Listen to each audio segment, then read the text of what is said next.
What's up, everybody? It's Gary V, and this is the Sports Card Strategy Show, because you know this, there is no off-season. Yes, this is DJ Ski. I'm Jeff Wilson. Hey guys, Andy Broom, Vice President of CGC Cards. Hey, this is Jason Howard with Panini. Yo, I'm Q Harrison. This is Teapot from Sports Card Investor. I'm loving the content. Loving the content here. The Sports Card Strategy Show. The Sports Card Strategy Show. This is the Sports Card Strategy Show with your man, Paul Hickey. What's good? Part of the NoOffseason.com Sports Card Network, the #1 place for advice on how to make money flipping sports cards. Thanks for tuning in, and remember, there is no off-season. You already know, there is no off-season. No off-season! All right, you ready to rock? Ready to go. When you get into this game, the reason why you pay someone like Paul Hickey to get your sports card strategy together is because sometimes when you're starting out, you need perspective, you need wisdom, you need insights. And so he's been around the track enough times where he can actually coach you up and guide you. Doesn't mean he's going to take you to the promised land tomorrow, but you now have a coach by your side that can advise and kind of even create these pathways where you can get the education yourself. And that's a lot better than thugging it out on your own. Thugging it out on your own. What? The kids better buy my rookie card now, because after this year, the price ain't coming down. Welcome in, everybody. I'm your host, Paul Hickey. It's time to sit back, listen, learn, and earn with me on the Sports Card Strategy Show. What's up, NoOffseason.com family? Welcome to another amazing episode of the Sports Card Strategy Show. Strategy being the key word. MC Key in the house. What's up, Lefty?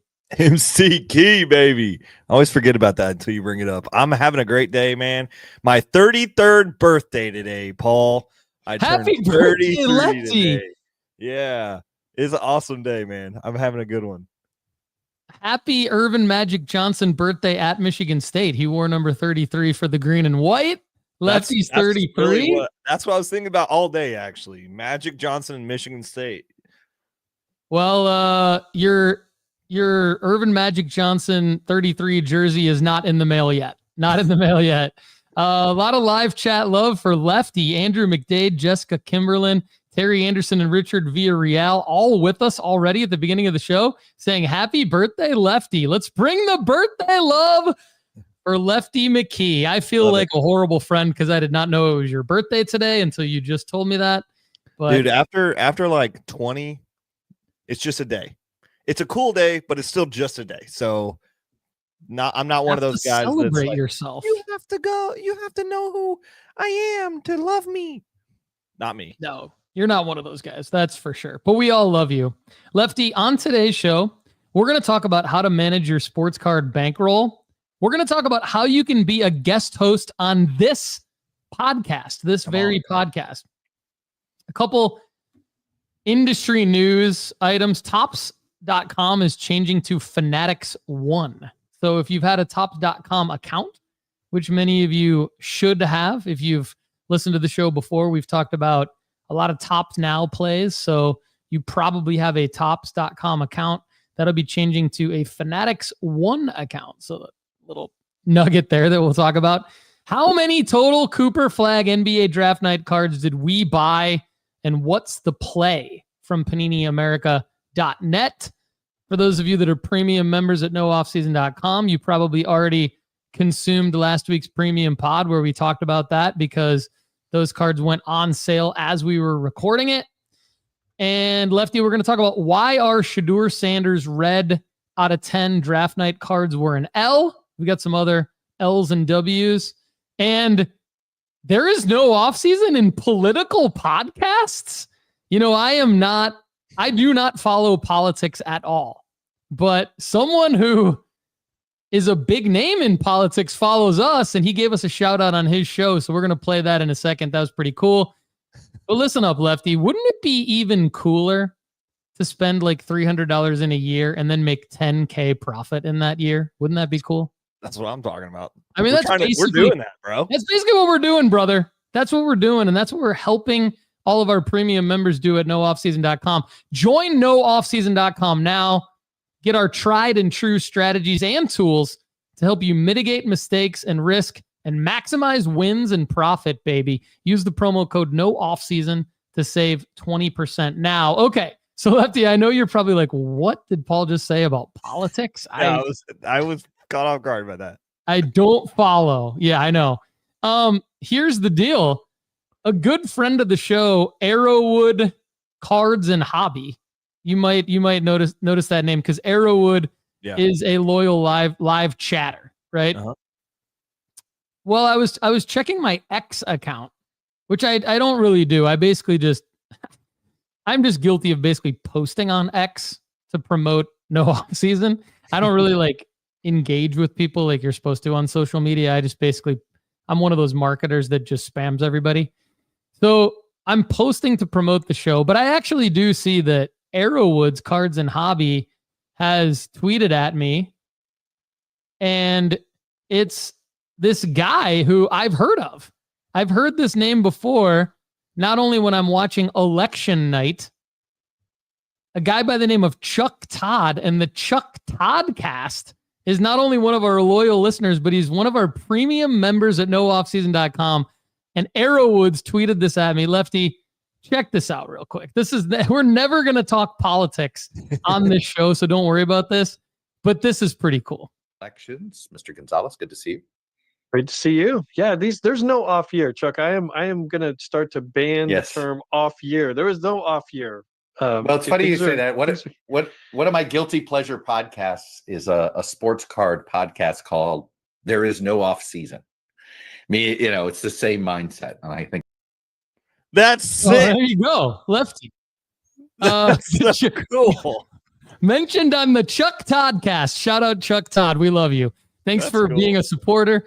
Thanks for being a premium member, and thanks for giving us a shout out on your Chuck Toddcast, because your show is way bigger than our show, Chuck, and you never know who's listening, Lefty. So there you have it. That's so cool, man. That was cool. And thanks to Arrowwood Cards and Hobby for finding that and letting me know about it, because I don't follow politics. I never would have known about that if it wasn't for Arrowwoods. So shout out Arrowwoods Cards and Hobby. And anyway, let's do a little live chat love. We've got Rusty Emigart in the house. The Trophy Room Cards noticed our new logo. This new logo is sick. Lefty, actually, why don't you tell the family here? Yeah. About about like basically why we have a new logo. Pat yourself on the back here a little bit. Yeah, so I would say maybe the first time I brought it up was 2 or 3 years ago, but I just was saying like, hey, I think if we're going to move into a new sort of strategy, Paul had no off season for a long time. It had kind of been a fantasy site at one point. And then we started the sports card strategy show, and it was hosted on no off season. But then it made sense for us to still have the branding no off season, because it makes total sense with our strategy, the way we do sports cards. I was just like, so I think we need to rebrand in terms of the way that it needs to look in terms of the marketing play for it. I think the logo needed a fresh look and a fresh update.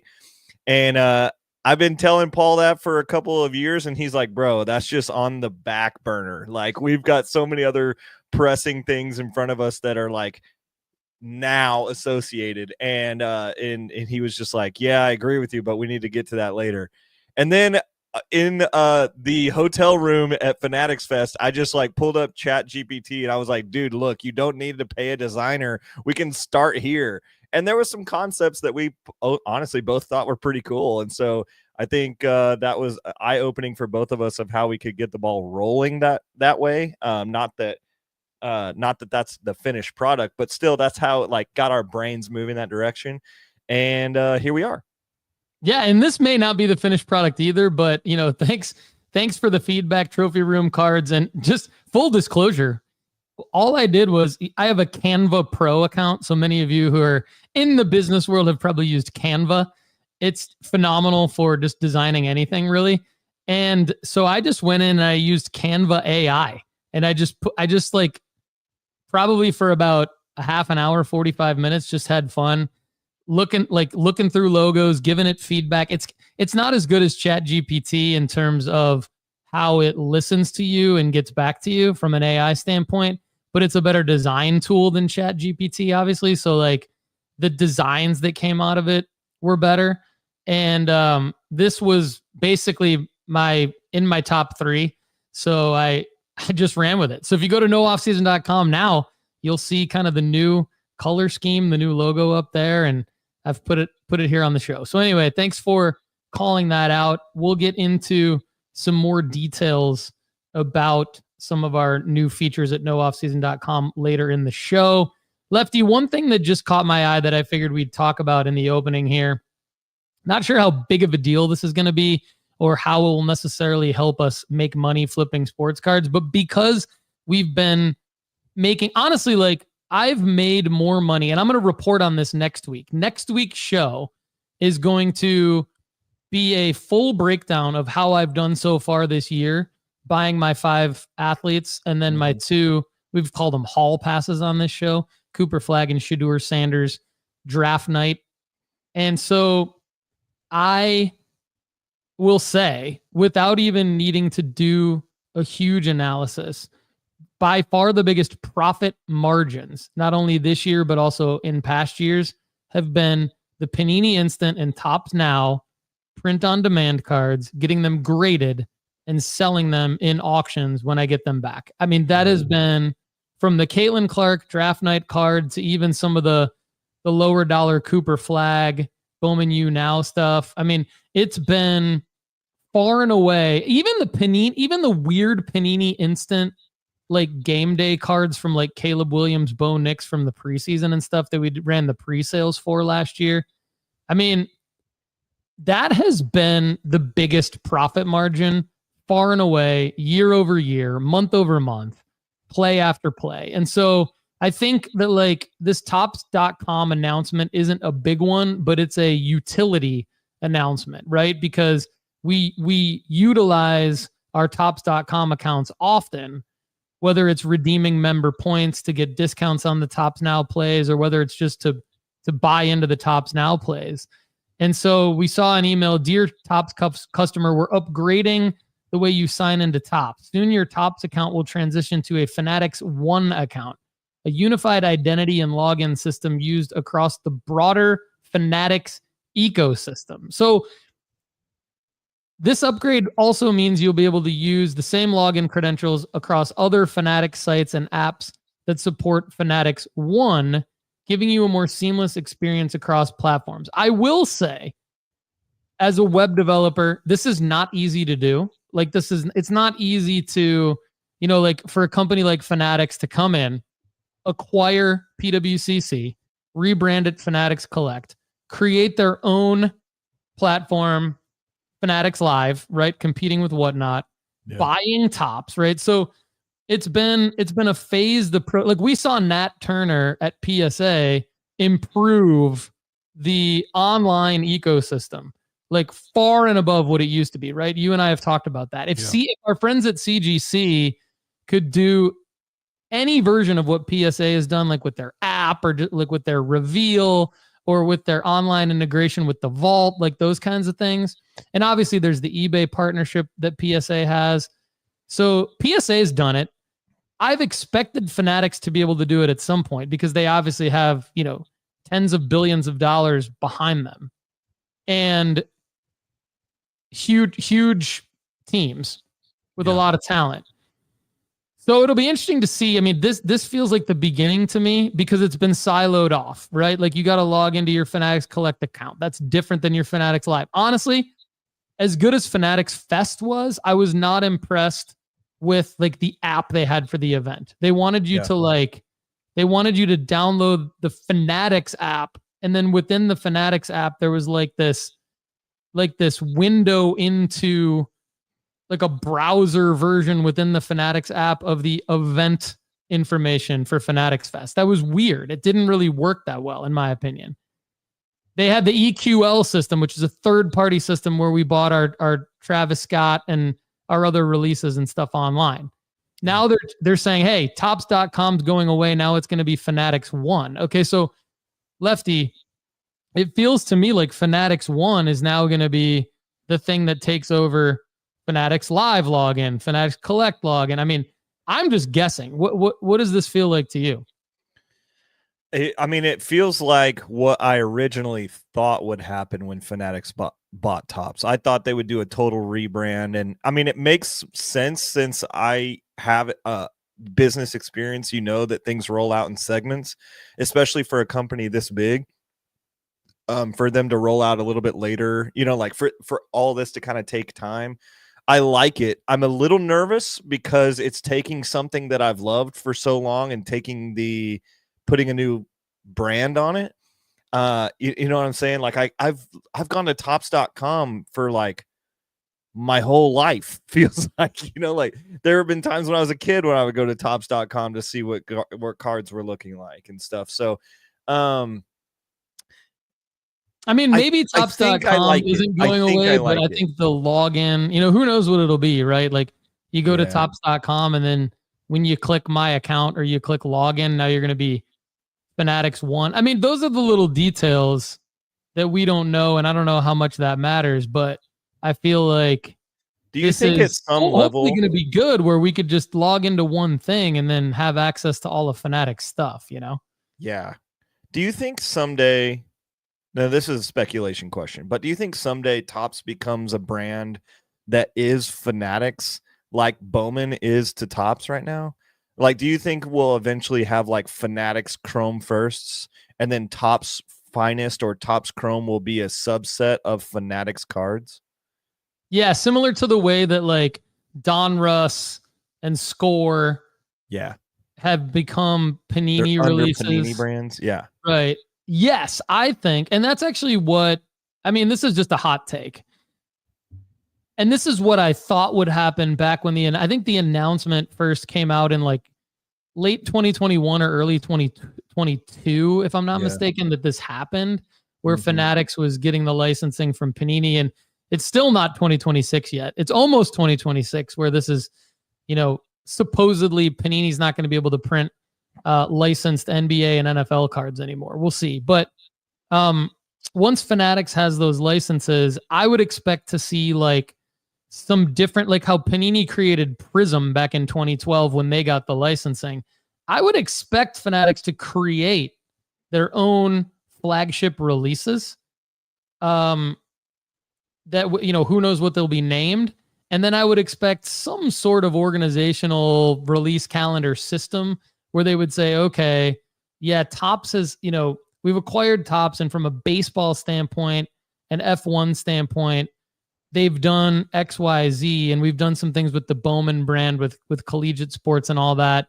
So maybe those things stay the same. But then I would think for basketball and football, you would have your Topps Chrome, you would have maybe a couple other flagship Topps brands that would stand on their own, but then everything else would kind of be up in the air, and you would see like Fanatics something, like, you know, you would see, and then you might see like some of the Topps brands go into, depending on how well they sell, right?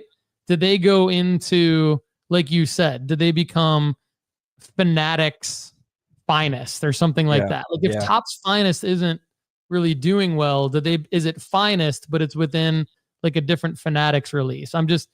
I would 100, to answer your question, I would 100% expect to see that kind of evolution with Fanatics taking over everything. Yeah, I think it makes sense, especially like I've been thinking for a long time, what's the main basketball card that we buy right now, Paul? What is it? Prism. It's Prism Silver. It's Prism Silver. That's it. Yeah. You know, so in a year, we're going to have to totally adjust our strategy. Our strategy for basketball is about to massively change, which means everyone else is going to get a front row seat to how me and you are adjusting our basketball strategy. And to some level that bleeds into football. And, you know, and so like there are aspects of this that are going to massively change our sports card strategy. But this is why you are in our team. It's not you, Paul, but the listener are in our team, is because you watch us do this. You don't have to be like, frick, now Prism Silvers aren't around anymore. What do I have to do?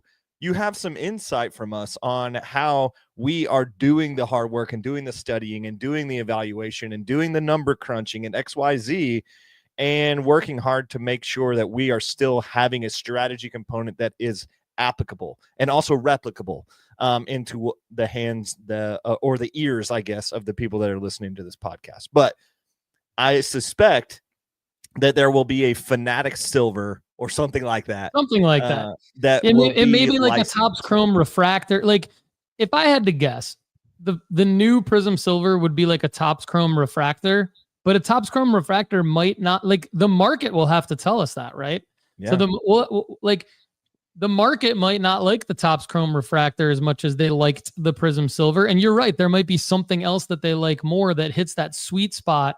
Why is it the Prism Silver? It's because the Prism Silver is short printed enough off of the base card, but it's still not short printed enough off of the other parallels to where it sells consistently and it has the upside of a short printed card, even though it's not a serial numbered card. You know, it's not technically like a super short print. Maybe it is just a short print. So what is that sweet spot that a future Fanatics release will have? Where's the card in the tens of thousands of cards that are going to be printed for each individual rookie player coming down the line? And I love that you kind of framed the discussion that way, Lefty, because believe me, everybody, Lefty and I, in this new process, we're going to have fun in the future figuring this out. We're going to take our lumps so that you don't necessarily have to. And that, and in an episode where we go through our L's and our W's, you can see, you will see in a few minutes, I'm still taking my lumps, everybody. I don't know about Lefty, but I'm still taking my lumps. I'm still taking lumps for sure. For you all. So, I mean, L of the month coming up, you can say L stands for loss or lumps or both, because definitely still listening and learning myself, so that I can earn with all of you. All right. So speaking of that, which one of you wants to host this show with us? Now, here's how you can do it. You can become a premium member at nooffseason.com. And then in our member store, we launched this actually a while ago. There's one spot available to host this show with Lefty and I.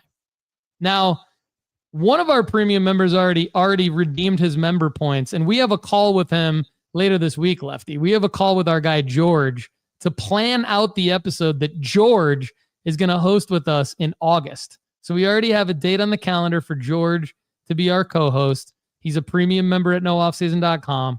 He earned up enough member points, then redeemed his member points to be our co-host. So if you want to host this show with us, you can do that as well.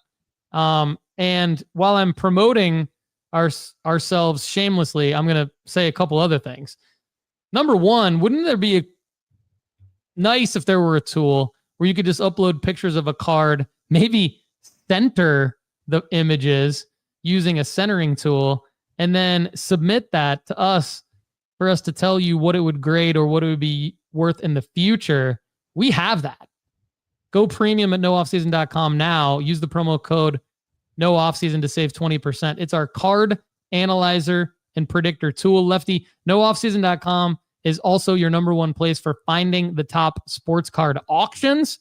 Check out our top sports card auctions page. It's curated, so if you're not sure what to search for on eBay to find the best cards, just go to nooffseason.com.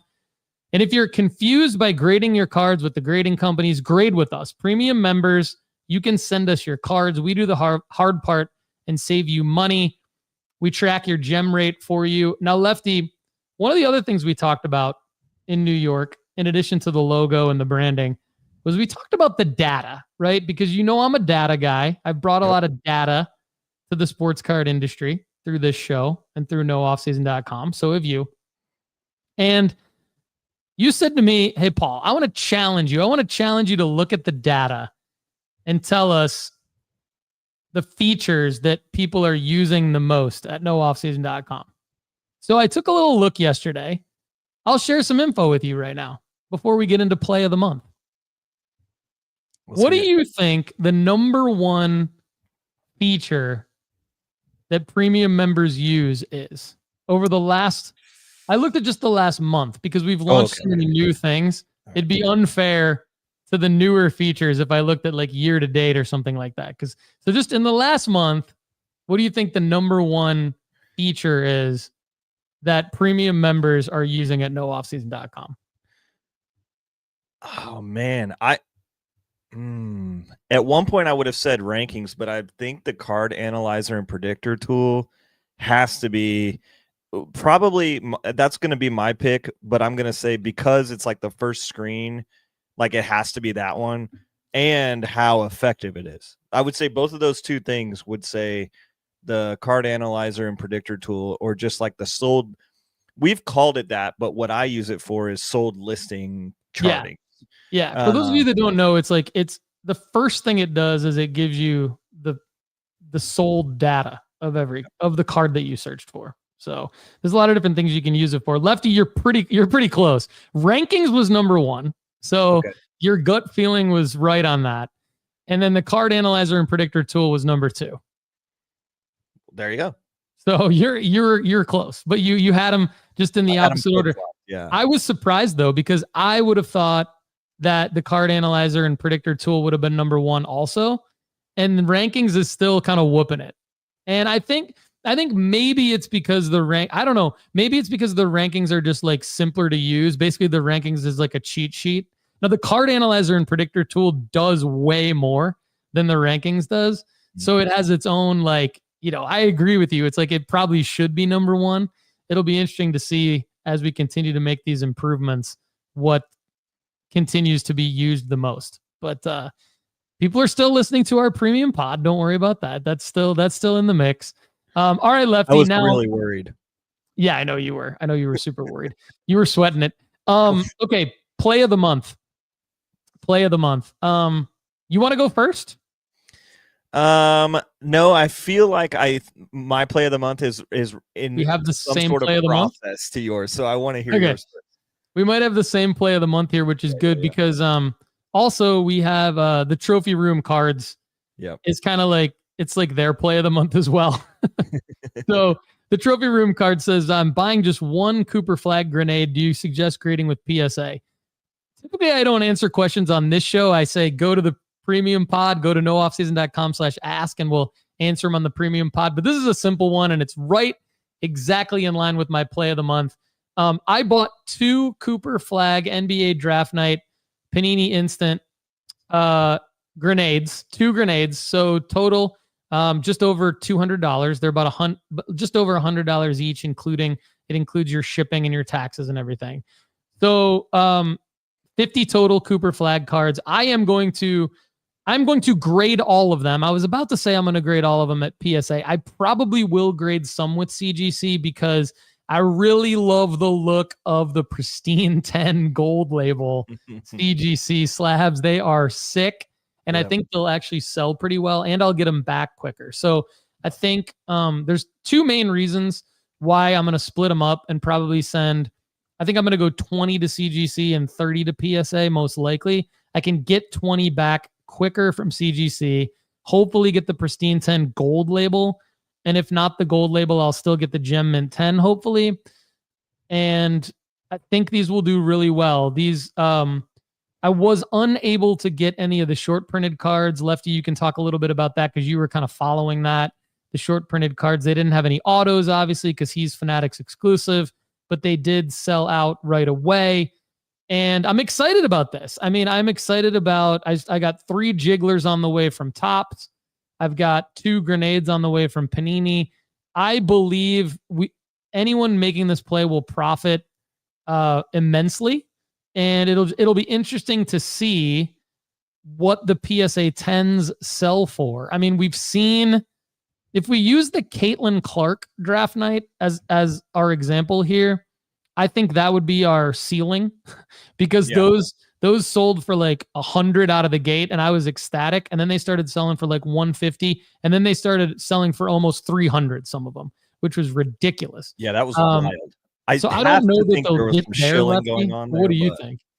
I have to think there was shilling on those cards specifically, and we thought that at the time. We were just like, what is going on here? Like every one of them from PSA, it was like right when the PSA vault officially started listing cards, and like I think everybody was going just bananas, and then people started actually paying the auctions, and so then people were like, oh, this is real. And then that just started a snowball of like that draft night card going freaking crazy for Caitlin Clark. But my play of the month too was centered around this Cooper Flagg card. Turner and I were talking this weekend, and he was just like, man, so he started to pre-sale his Panini versions of this card. And so then I was like, well, I actually have way more of the Topps ones than I do the Panini ones coming in, because I wanted the extra chance for the parallels and the autos coming from Topps. But the Panini ones are already overselling their price point. And so that Turner had already listed like 10 of them and sold them almost immediately in the pre-list situation. So I think he's already paid for his second Grenades grading, even though the cards are still available I don't know if they're available right now, but they were at the time we were talking about it this weekend. And so it was just kind of crazy how people were, I've never understood that, Paul. It's like half the program just doesn't know where to find these cards. And that's simple capitalism. You're just walking down the street to the wholesale shop and picking up some Snicker bars and then walking down the corner and selling them for $1 a piece. Like, that's how it feels. It's a classic hustle game, but it's something that we can all do right now. So my play of the month was definitely these Cooper Flaggs. I'm excited about Cooper Flagg. I think, honestly, I'm more excited that they pulled him from Summer League because the media around the pulling is like, basically, we've seen all we need. Like, we know he's the GOAT in the Summer League right now. Like, everybody's watching him, but we don't want him to get hurt. And Paul, he was busting his balls out there, man. Like, he was going for massive dunks. He was like flying. Like, he wasn't playing it safe, which I think the Mavs were like, this is awesome, but let's keep you safe. That dude sweats so much. Yeah. Does he sweat more than any other human you've watched play sports? I don't know if I have a sweat index, but I need to apparently Where's create the next gen stats on that? We need a next gen stats on like how much people sweat. I think Cooper Flagg might we be need a up sports science episode on Cooper Flagg's sweat index. All I know is that guy can't be drinking sodas because his sodium intake has got to be low because that dude is sweating. And so I love it. I think it's a good thing for our cards that they are pulling him. I think it'll stay at a consistent level at this point. What I was nervous of is that he would get hurt in the Summer League or anything like that, or that he would play bad, which he had a lot of shots and his percentage wasn't good, but I'm okay with that. He was getting like punked. Like that first game by the Lakers coaching staff was just like, press him hard. I mean, he had a 4-year vet, quote unquote, Darius Bazley guarding him. That Bazley has been in the NBA for a while. Not that he's good, but he knows what it's like to be in the NBA, and he's gonna gas up a new guy. So they had Braun and Bazley guarding him, and so I liked it. So my play of the month too is the Cooper Flagg cards. I went a little bit bigger than Paul because for me, I'm more comfortable here. Like, I'm more comfortable with these plays. I know 100 cards are coming in, and I know 100 cards are going to go either out or to the grader. I'm not going to have to like look and see if I analyze the eBay buy correctly and was there a pockmark I didn't see and Like, I'm just more confident in this play than I am others. And so Turner was like, man, you put a bunch of your bankroll in these cards. And I'm like, well, these cards have honestly been the biggest wins for me in the past. And so if this card sells for like 100-ish a piece, and if I get a 10 somewhere, this is going to be a big win for me. I mean, there's upside of like 10 to 12K for me if they all gym, which they won't. But like, there is upside of 12K in a play. And I think it's a pretty safe floor. So that's what I'm doing. And that's my play. I freaking love it, birthday boy. I love it. As we get into my L's here in a minute, I've been thinking through these L's that I'm about to share with you guys, and I'm excited for next week's episode because, like I said, I'm going to break down the L's and the dubs so far this year and give everybody a transparent look at how I've done so far. And I've already said it in this episode. I've done the best with these types of plays. And so I'm right there with you. Like I'm debating moving forward. Like, do I just really go all in on whenever there's one of these opportunities? Again, Lefty, you know this. I'm just going to clarify for the audience because not everybody knows this. I'm not saying go out and buy every single frickin' Topps Now and Panini Instant card. That's the opposite of what I'm saying. What I'm saying is whenever there's one of these opportunities, like the Cooper Flagg one, which comes around like 2 or 3 times a year, right? So do I, like you just did, moving forward, save everything up and really go all in like you just did, or even maybe even more so in the future? I think it's always going to depend.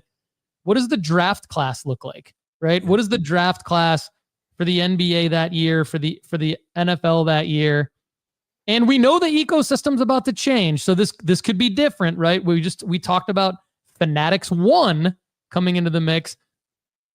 I would venture to guess that Fanatics is going to print a lot more print-on-demand cards even than maybe we've seen so far from Panini and Topps. I could be wrong, but that's another hot take. So it could be that we have to be more selective with the print-on-demand cards, but when we see one, we go all in at Fanatics ONE in the future.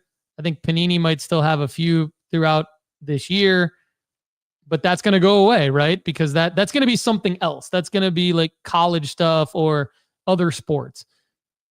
And it's, Lefty, I'm thinking if a lot of stuff still has to play out, but like Arch Manning is NFL draft eligible in 2026.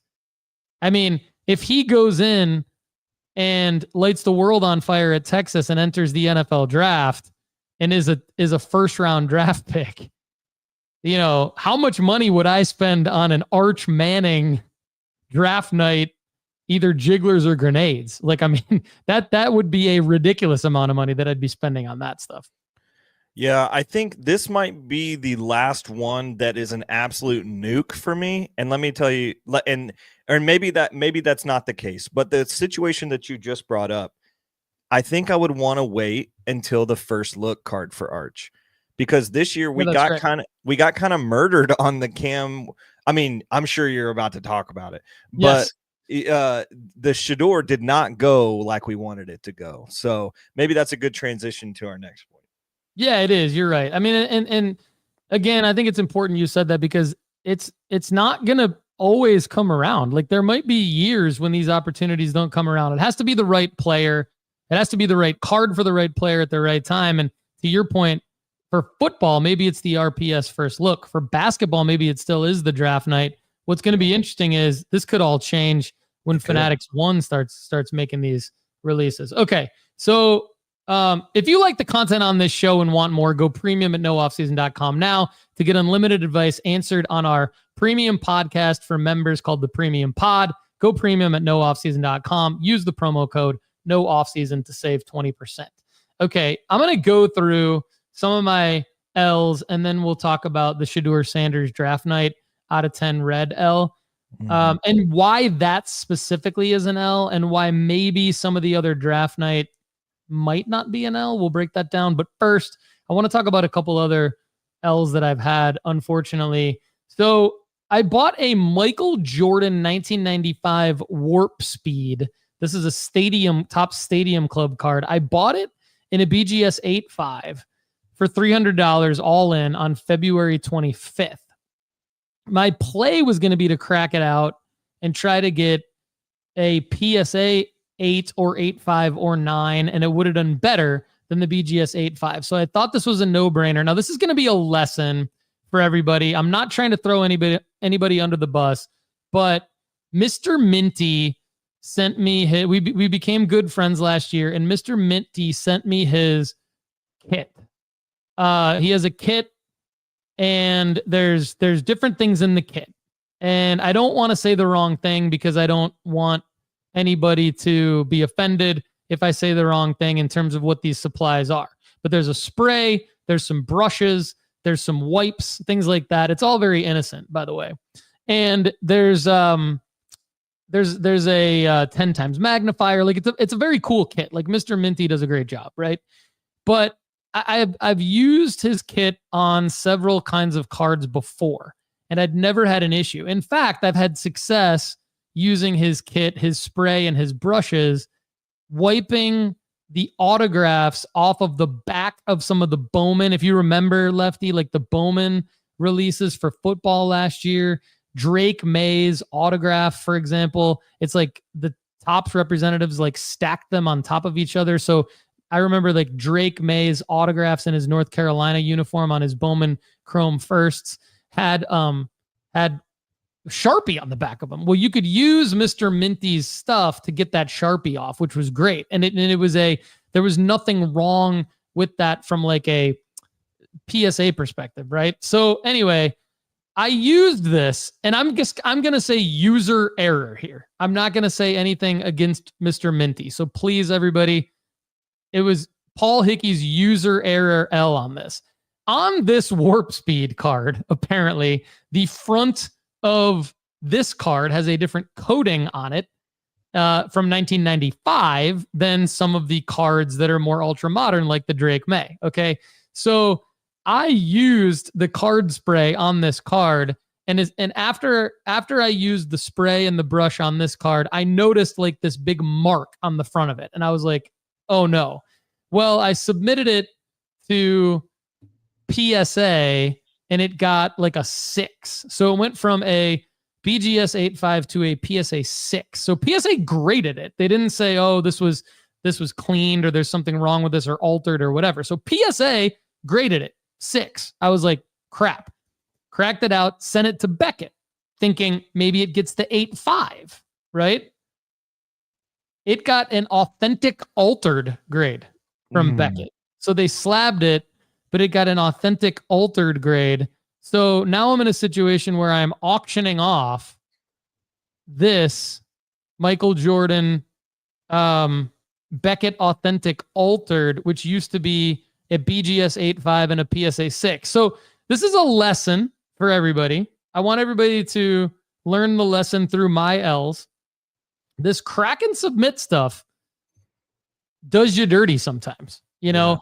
Like it definitely can go sideways. It definitely can go the wrong way. So you got to really be careful. You can see the little spot on it here.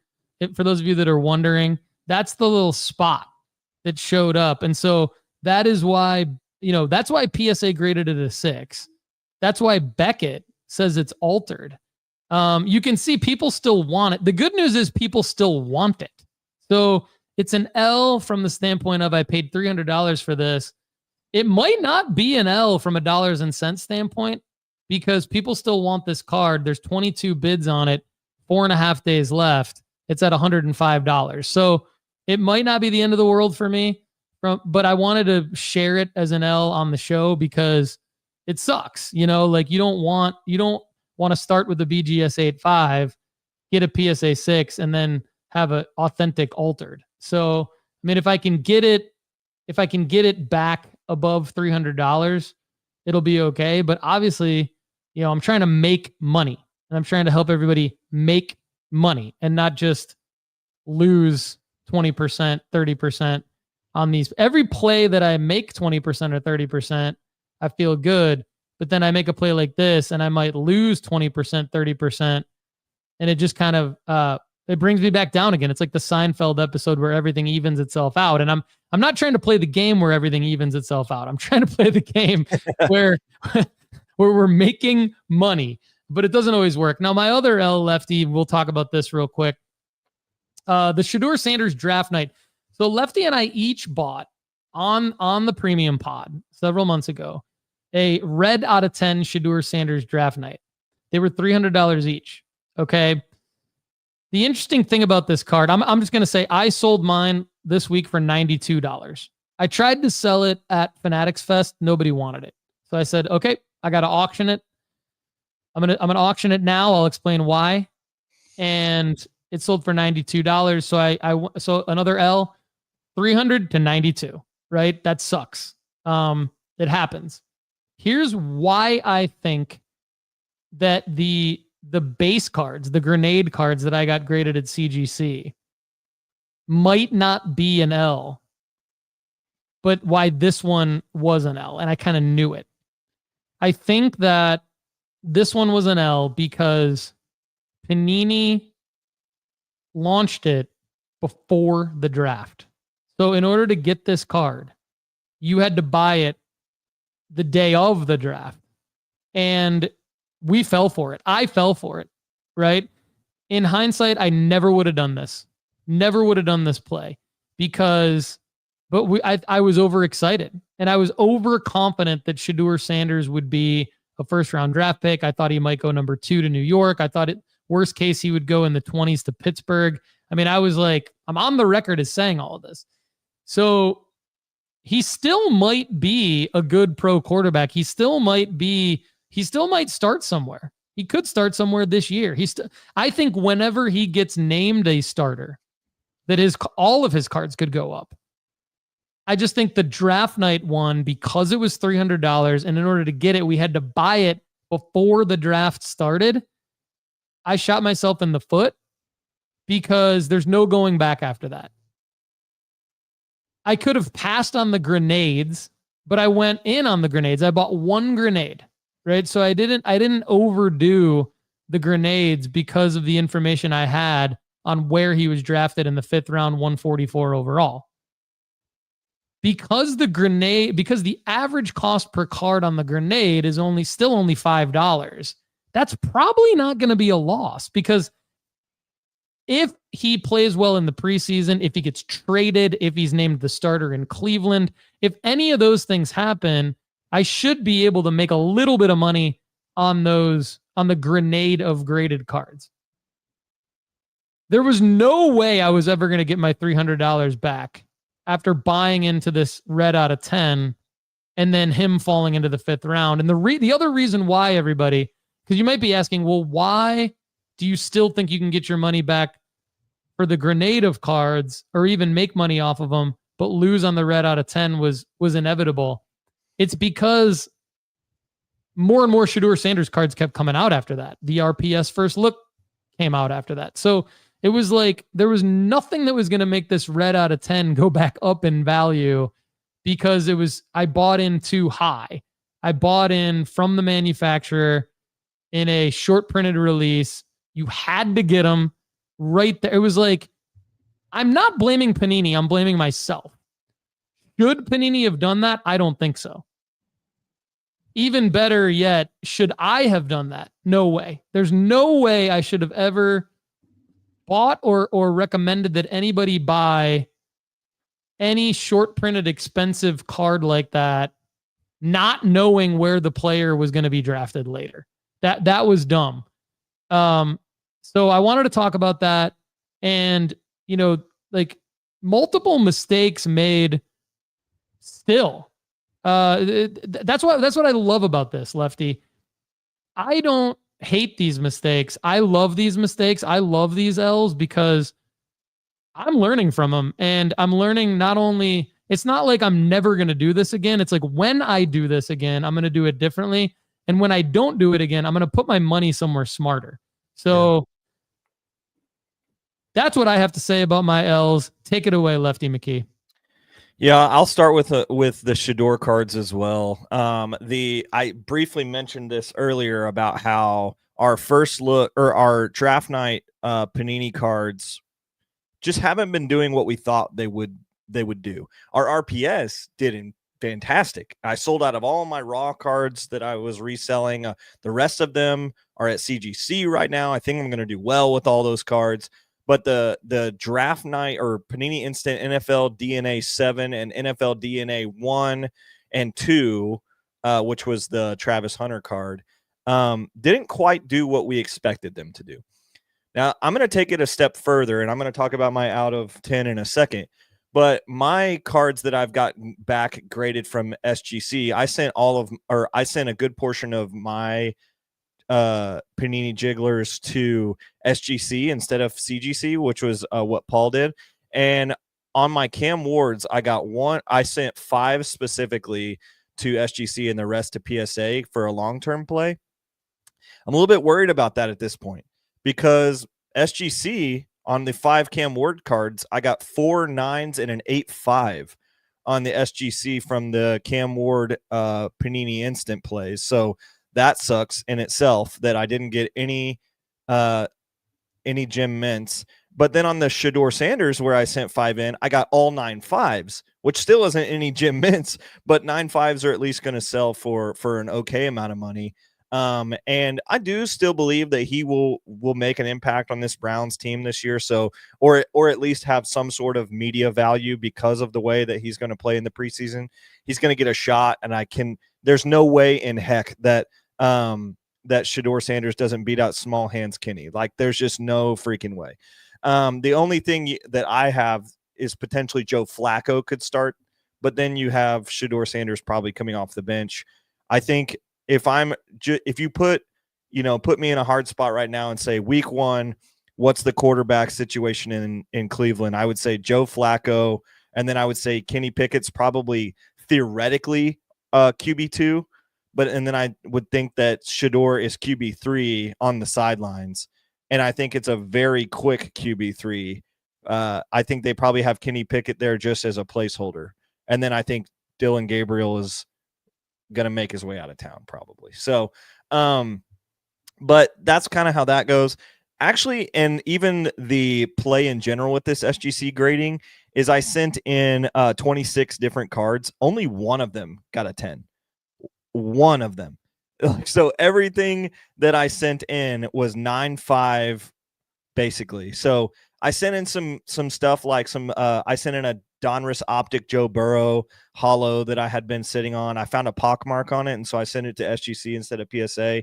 That worked out. A 9-5 is going to make me money on that card. I sent like some old Tom Brady basic cards I had. Nothing incredible, but just like to fill out, probably going to sell for more than $15, so it's probably going to be a win. And the 110 that I got was on a Panini Hoops Trae Young. Yeehaw! Just an absolute filler card that I have. Was that your 20th card or your 10? What? It was my 20th. It was basic. Yeah, it was quote unquote the 20th card. The 20th card. Yeah, the equivalent of. And it got the 10. So bummer. So that's an L for me. My grades haven't been going well this year. We've documented that well this year about how we have been hit hard by the grade monster. But then another L this month was the Shadur Sanders draft night.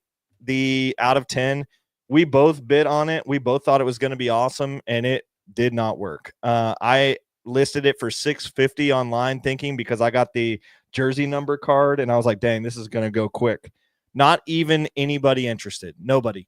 And so after Paul's sold for 92, a guy messaged me and said, I'll do 92 for yours as well. And I said, nah, dude, the best I can do is 130 or 125. And he was like, okay, that sounds good too. And so I sold mine for 125, which is essentially a third of what I bought it for. And so that sucks, but it is what it is. I got some money back. The real L here that I wanted to talk about is, I don't know if you guys remember, but earlier in this year, I said, I think Ronald Acuna Jr. was going to be a play. And I was like, okay, I'm going to go look for his Bowman Chrome firsts. And I'm going to try to make a bulk submission play, raw to grade standpoint of this card. The percentages were okay. And I thought Acuna would be an even better play because he's going to come off of an injury onto a Braves team that would be ready for him. And that just hasn't made the play. And I've talked about that. Well, now the numbers are in, and I spent $908 on the entire play of Acuna cards. So that's with the grading and with the buying about. So let's see. My data sheet says I spent $17.50 essentially per card, because I got a bunch of the minis, which were going for around $20. So I was $3 cheaper per card in these minis, graded them for $22 a piece. So I'm $39.52 in these cards, and got wrecked by PSA. Got 8s and 9s pretty much only. I did come out with 7 10s, but that's not enough when you're grading 25 of them. And so I essentially made half of the money back that I put into this card big L for me. Came out with $480 dollars back on a $908 play, a $500 loss. That's a big L for me. So not very excited about the Acuna play. I still have 3 of the Acuna 10s left that I guess I can sell, later in the season when he has, when maybe the Braves push for a playoff spot, but still an absolute L for me. Yeah, it happens. I mean, that sucks, but that's why we do what we do, right? Because a lot of people, this is happening to a lot of people, and they don't have the platform necessarily to report and help other people out like you just did, Lefty. So appreciate you sharing your L. And, we've got some good feedback from the live chat during this segment. Some questions. So, here's Ziggy. Ziggy, we all know, is a great guy, and he's a straight shooter, man. And that's why we love him. He says, really appreciate you sharing the truth. I think that's why we're friends. That's why we're friends with Ziggy, because we don't. And Jeremy Lee. I want to shout out Jeremy Lee. He's another guy. He has a show, Sports Cards Live. I've been on his show before. He's been on our show before. And, there's a lot of imposters out there in the hobby that are creating content. We're not those people. Jeremy's not those people, and neither is Ziggy. So appreciate that. And Lefty, it's hard to say I lost $500. Look, I could have an L on a future episode. I'm waiting to see what happens with it.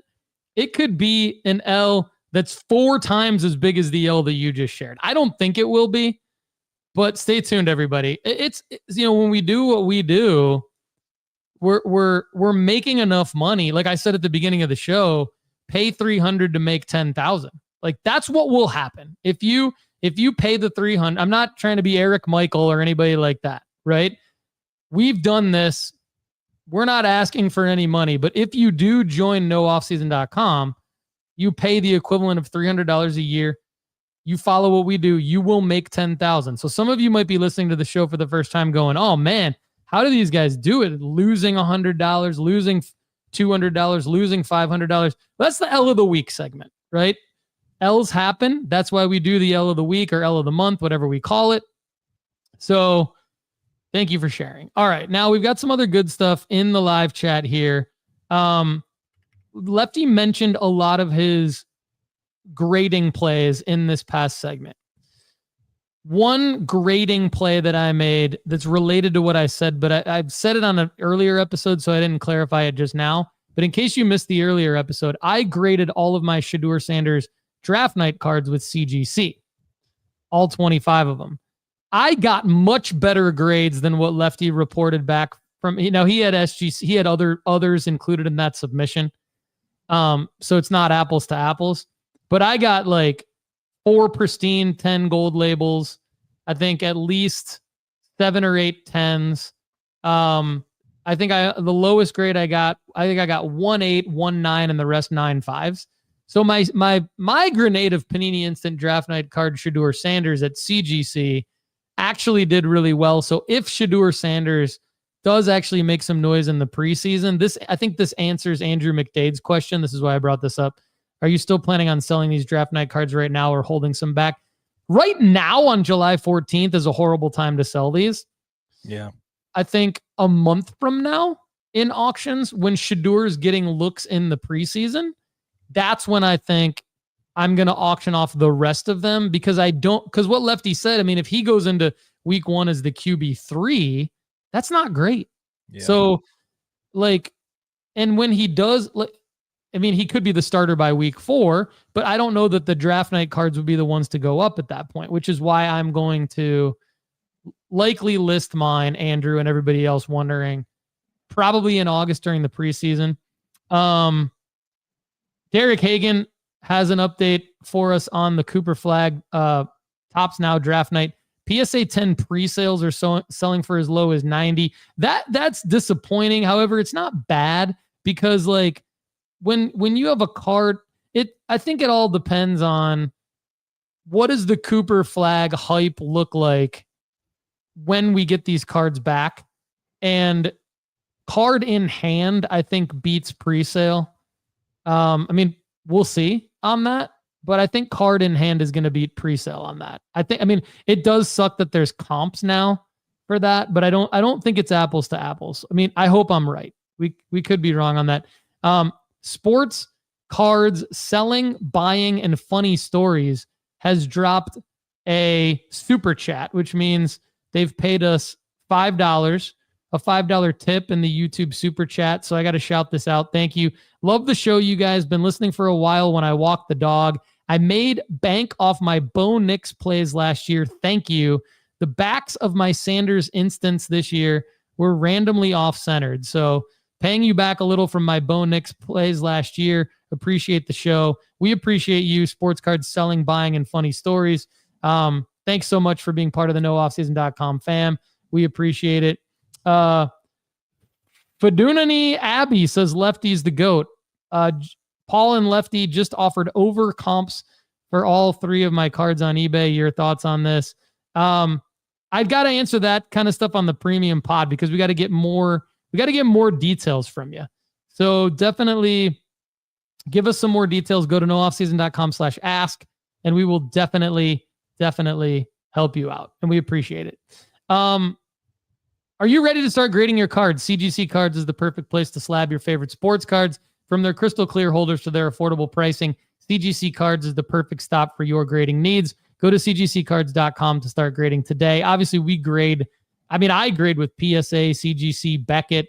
I haven't graded with SGC in a long time. Lefty just shared a story. So we're not, CGC is our sponsor of this show. We love them. We do grade with them, but we do also grade elsewhere. It's wherever it makes sense to make the play, and every play is different. All right, time for my win that I want to share, Lefty. You mentioned in your L that grading has not gone well for you this year. I will say it's kind of been true for me as well. Like, it hasn't been great. And in terms of like the results from PSA. However, I will say that I have gotten better. I think the reason why grading hasn't gone as well for me this year is because, and this is something that I really am going to get better at in the future. When the new Caitlin Clark releases came out for the WNBA 2024 Prism, I wasn't sure what the centering was. And after grading several times, I have now learned what the centering is. I think my gem rate for those cards specifically will be very, very good moving forward. Now, the win I want to share is nooffseason.com members just got a grading submission back so this was a 20 card submission, and 1, 2, 3, 4, 5, 6, 7, 8, 9, 10, 11, 12, 13 10s out of 20. So none of these were my cards. This is a win to all of you. This is a win that I want to share. Props to the nooffseason.com premium fam. You guys have been sending me your cards to get graded. You guys are starting to get better at grading just like I am. I'm hopefully helping you. This is a big win. We had 13 10s out of 20 cards. So this is the best. This is all ultra modern pack pulled cards, by the way. There's one 1989 Michael Jordan hoops. That's obviously not ultra modern. Everything else is 2023, 2024. There's a 2022 Chet Holmgren that got a 9. A 2020 Anthony Edwards got a 9. A 2018 Josh Allen got a 10, by the way. Donruss Optic. That's cool. So there's a lot of big cards in this submission. 2017 Aaron Judge got a 9. So the lower grades were just really the older cards. Everything else got a 10. Earmuffs to any of you who don't like cursing. I'm going to say the biggest bitch to grade has been freaking 2024 Prism Draft Picks Arch Manning 192. Every single fucking parallel of that. I've had like 1/10. I mean, so I'm just reading this. Like the 9, one of the 9s was, of course, that freaking card. Like, where are the 10s of that? What happened with that? That's another reason why my grading has been shat this year for pack pulled cards. This freaking Arch Manning card. So Lefty, This was a win. You can tell I'm still a little frustrated by the grading thing, but I think the grading has sucked so bad this year that's why this is my win that I wanted to share, because finally, everybody, 13 out of 20 10s. I think that's what we all expected to see from our grading submissions this year, right? Am I wrong?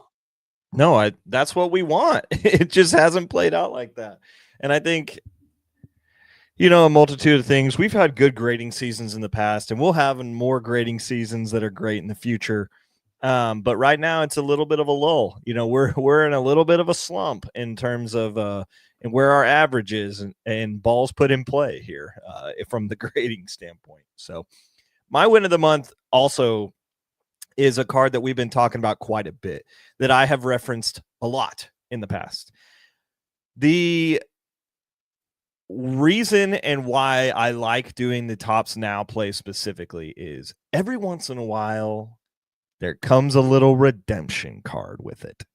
And when I made the Bowman #1 play and the very first card submission that we did, or the very first Bowman You Now play that we made with Cooper Flagg, there was an opportunity for us to have some parallels. Wasn't thinking about it, but I was like, I love Cooper Flagg so much. Here we are.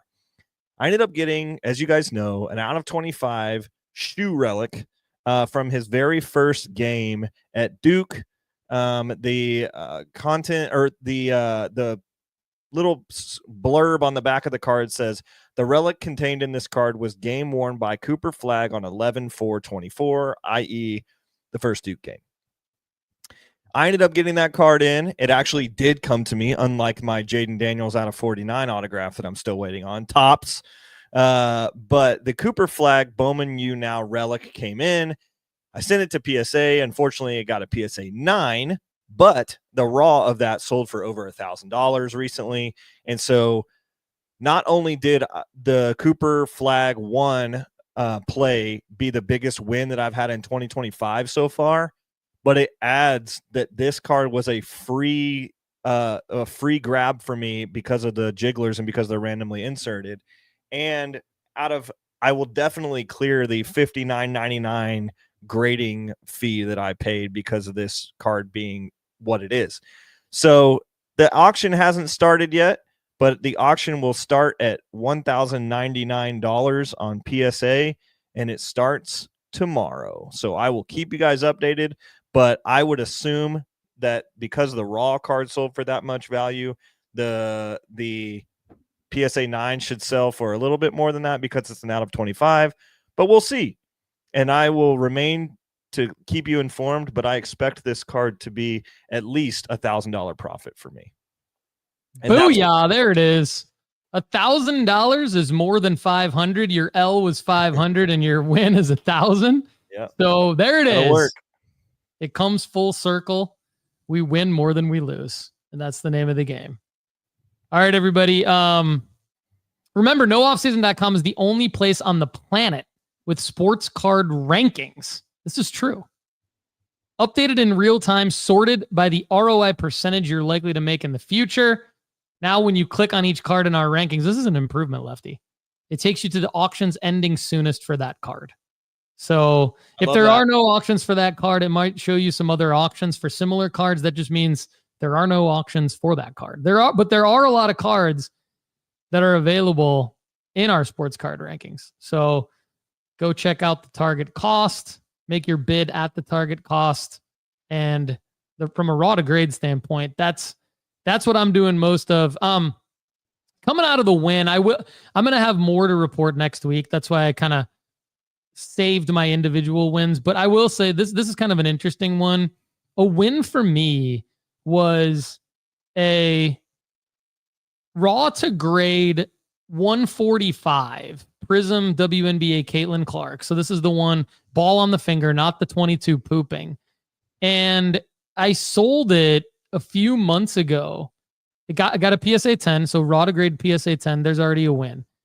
So paid about $65 for the card, 20 some for the grading, and it sold for $250.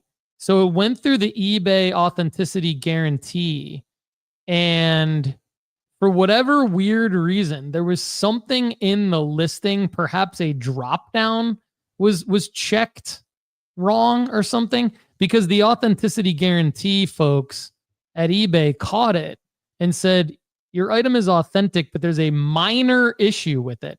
So they contacted the buyer, and the buyer contacted me and said, do you know what the minor issue is? And I said, I don't, unfortunately. So that was all the information eBay gave me. So the buyer canceled. The card came back to me. I shared this before because it went to my old address. I drove to my in-laws' house to pick it up. Got it, listed it on eBay.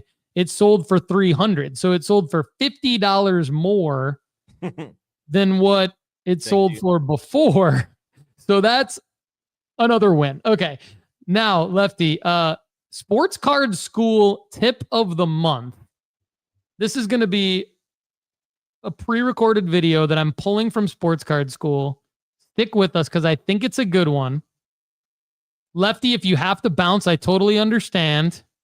If you can stick with us, that's totally fine. We can wrap up the show together. But this is a video from Sports Card School, how to manage your sports card bankroll. I'm very interested to see what the audience thinks about this video. Here we go.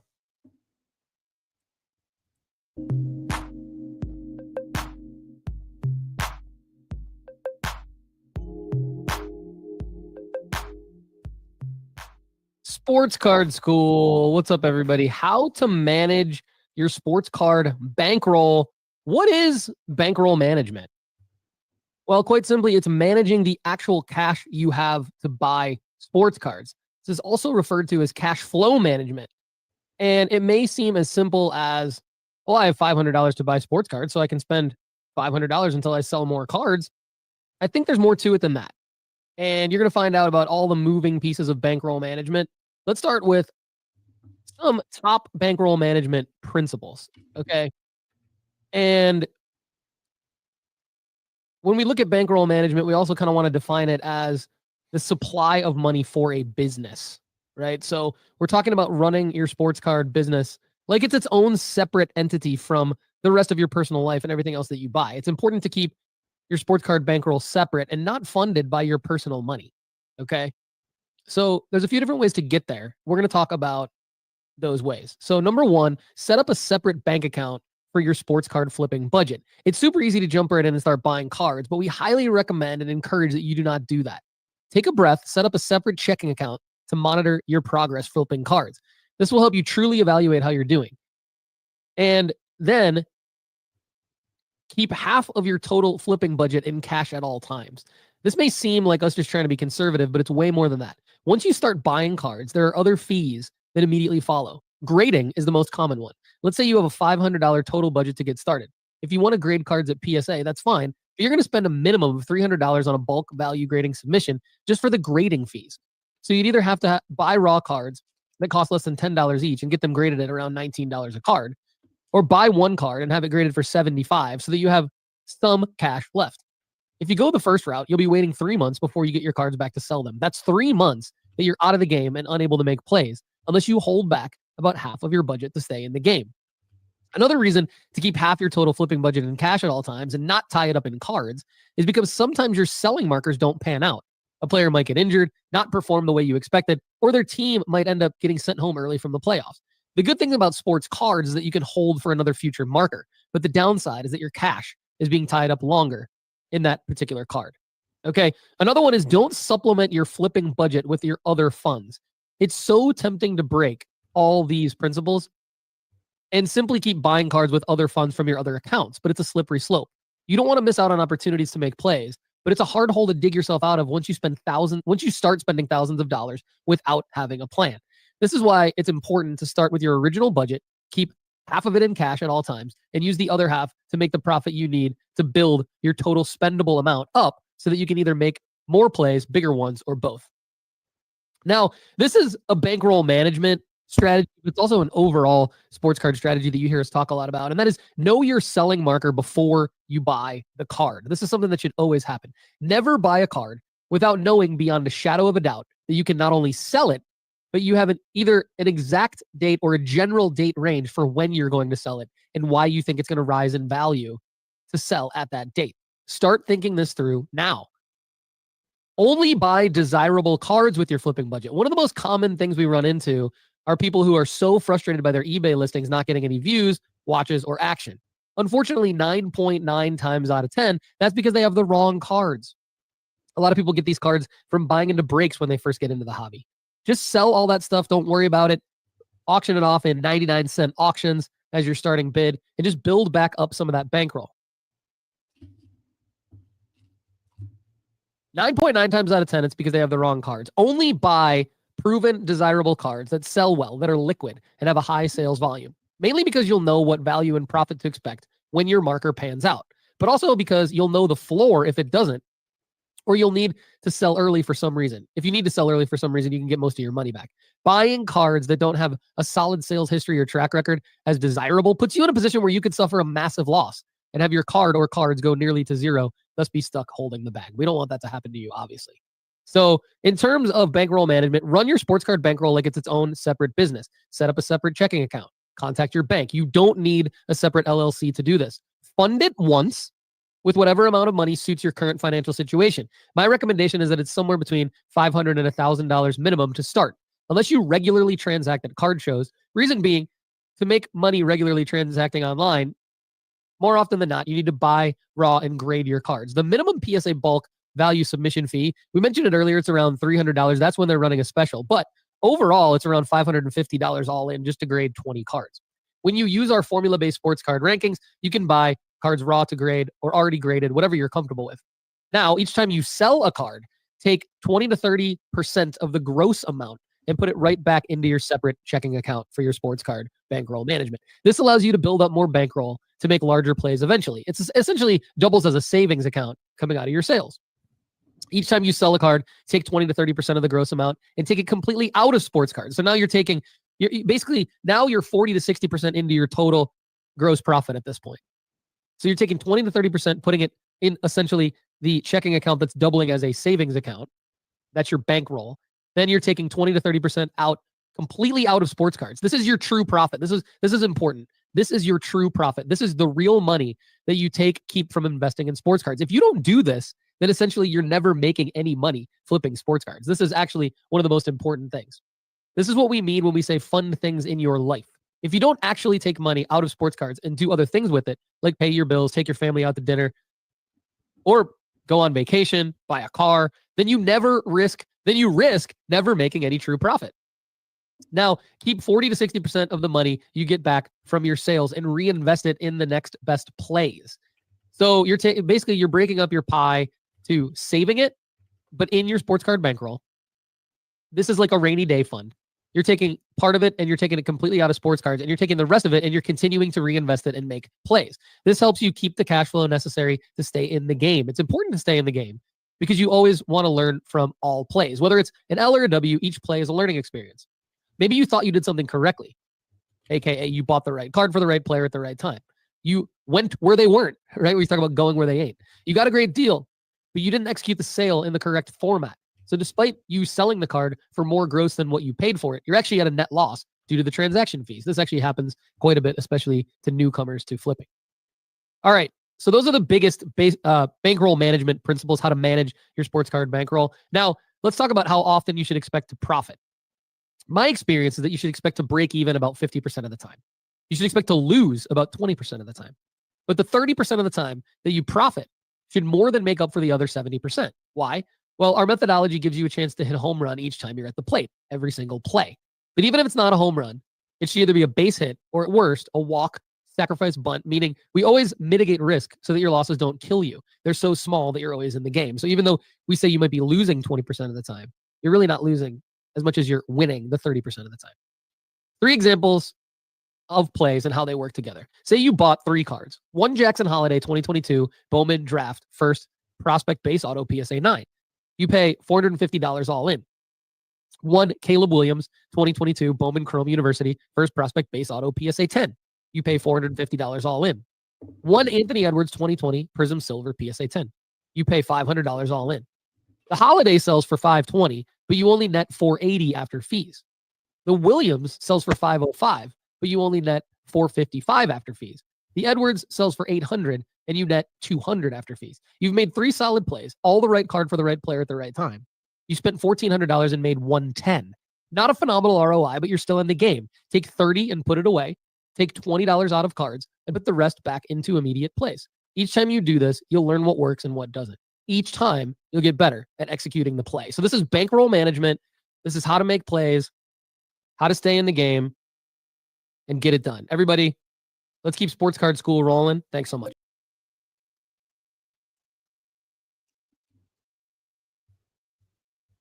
Lefty, McKee, a lot of good stuff there, I think. I mean, I obviously wrote that based on our experience and presented it in Sports Card School. Sports Card School, for those of you who don't know, is a resource at nooffseason.com. I think it's built for everybody. It's welcoming to people who are re-entering the hobby after their long hiatus, after collecting in their childhood, and now they've got disposable income and or kids that are participating in the hobby and they want to get back into it.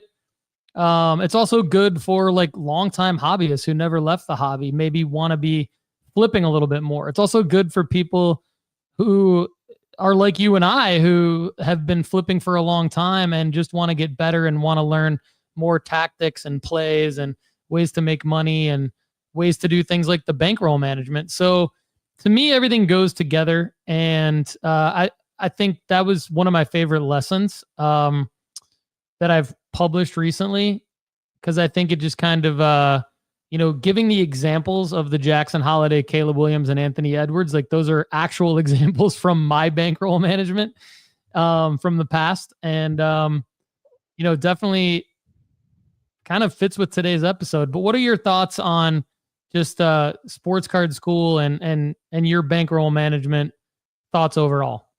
I feel like I could watch that video probably every 3 months, and just, even if you think you know what you're doing, it's good to go back to the basics of saying, okay, don't overextend, don't lock up too much capital, take the ROI, take the, pay yourself every once in a while. Like there are certain aspects that even as a mature business owner and somebody that has done this for a long time, it's good to remind yourself of the smart tactics of what to do. The aspects of money management are very important in any business, but in this business, since most of it, a lot of what we do is behind a screen. It's not NFT trading, it's not anything like that, but it's very regularly we are interacting with people in a e-commerce way. In an e-commerce business, you have to stay locked into bankroll because money can go fast and money can come in slow. And there are times where like you don't feel the transaction of a dollar bill leaving your hand. Like Dave Ramsey of sports cards, Paul Hickey, what's his big thing? Pay for cash as much as you can so you can feel the transaction. Sometimes you're just like, I got $2,000 in my account. I'm going to buy a $900 card that has a very high risk component. And it's just like, well, I have $1,100 left. But like, if you actually had to pay $900 for something like at the store, you'd be like, oh my word, this is freaking awful.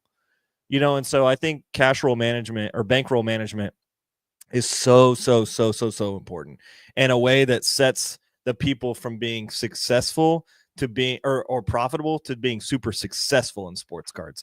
That is the key thing. You can be amazing at dialing in what a gem mint card looks like in a raw to grade standpoint. You can be very good at which cards to grade, which cards to not. You can be super good at marketing. You can be very good at posting on Instagram. You can do all these things, and bankroll will kill you.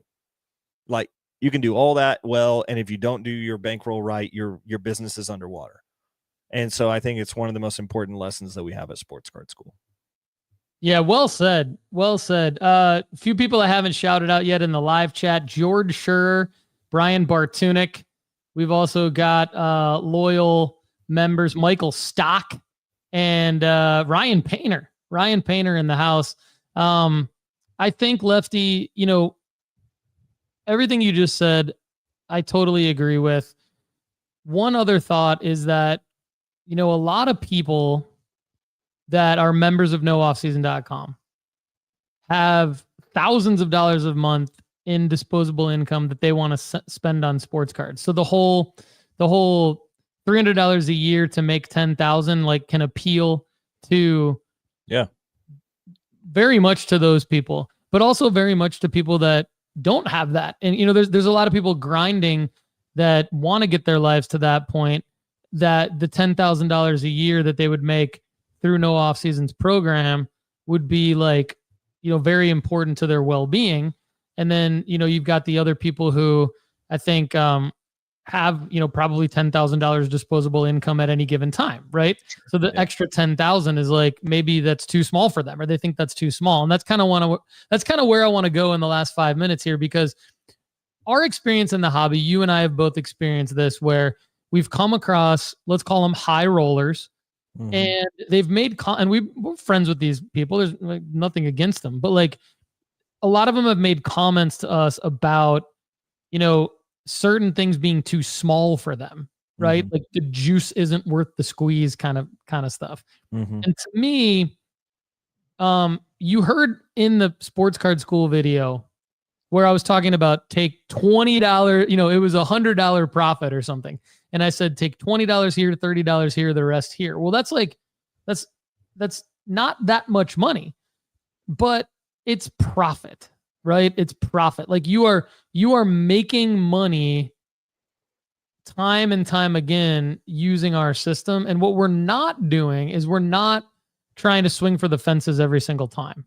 And so I think a lot of the people that say, well, these kinds of plays are too small for me, what's happening with them is they're going out and buying $1,000 card or a $5,000 card or a $10,000 card. And then they're realizing after they bought it, I can't move this. I can't move. Like they're not willing at that point to move it for anything less than like 2x. Because they're like, well, if I paid $5,000 for this card, I don't want to sell it for $5,500 because that's only $500 profit. And I think you and I are sitting there going, wait a minute, that's $500 profit. Like, who do you think you are? Like, why do you think that that card, you hold on to that card until it's $10,000? Like, when is that card even going to be $10,000? And so that's where I think we are different than a lot of other people in the hobby that are trying to flip for money. Like we're trying to make 10 to 20 to 30% on each transaction and then only lose maybe 5 to 10% on the losses. Whereas a lot of people out there are going, well, that's too small for me. But then they're the same people that are spending $2,500 on a card, unwilling to move it for $3,500, which is $1,000, which is after fees, probably $700 to $800 profit, by the way. And then what ends up happening is because they're unwilling to move it for the $3,500, they end up moving it several months or years later for the same $2,500 that they bought into it for, but now they're down the fees, right? And so they've lost money on it. So I think it's just, you have to have the mindset of, that's where the selling marker comes into play. You have to not only be disciplined, like all the ways that you said, but you have to be disciplined in, I'm going to get rid of it at this time when it's worth this amount. Lefty, let me share a quick story with you. You know this already, but I'm going to share it with the audience. I bought an Arch Manning Prism throwback out of 49 auto off of PaniniAmerica.net in 2023. It was Panini sealed. I graded it at PSA. It got a 10. I was all into that card for $600. I sold it for $1,000 cash at the Nashville Card Show in like February of 2024, March of 2024. Sitting there with Connor. We were both looking at each other. What did we say? Take the money. Okay.